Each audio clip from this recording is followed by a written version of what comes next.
We are living in dangerous times, not only because of wars, diseases, or crises, but because there are millions of people walking without realizing the signs God is sending. Yes, God is speaking, God is showing, but God's people have become spiritually deaf, blind, and distracted. And when discernment disappears, deception enters. The devil does not need to shout when Christians no longer listen to the voice of heaven. Today I want to confront you with a powerful truth. If you do not learn to discern the signs of God, you will make wrong decisions, get involved with the wrong people, and walk down paths God never planned for you. This message is not soft, it is urgent. It is a call to spiritual awakening. Prepare your heart, because God is about to open your eyes. The spiritual blindness that blocks discernment. There is a darkness more dangerous than the night itself. It is the darkness inside a soul that has lost contact. We are not talking about unbelievers, but about men and women who call themselves Christians, who attend church, who pray automatic prayers every day and still walk as if they were groping in the dark, without direction,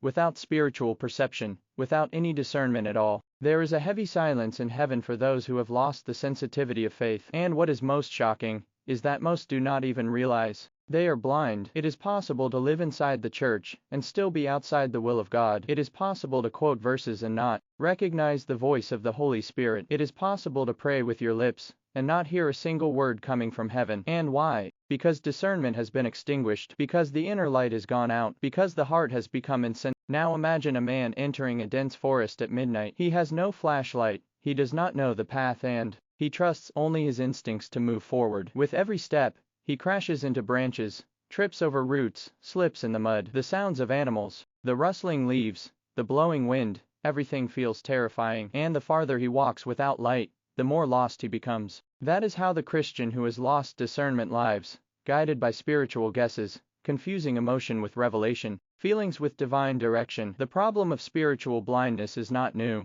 The Bible is filled with examples of people who failed to recognize the signs of God, even when they stood right before them. One of the deepest examples is the story of Eli. In 1 Samuel chapter 3, we see a young boy who still did not know the voice of God and an old priest who could no longer clearly discern it. 3 times, Samuel heard the voice of the Lord and thought Eli was calling him. And 3 times Eli did not understand what was happening. Only on the 4th time did Eli finally realize it was the Lord speaking to the boy. Eli was a man with a long religious journey. He knew the rituals, led the temple, offered sacrifices, gave spiritual counsel. Yet, even with all that experience, he did not immediately discern that it was God speaking to Samuel. This shows that discernment is not guaranteed by position or years of ministry. Discernment is the fruit of a sensitive, humble heart aligned with heaven. Look at Samuel. Even without understanding, he listened, he responded, he searched. And when he finally realized it was God, he said, "Speak, Lord, for your servant is listening." That sentence may seem simple,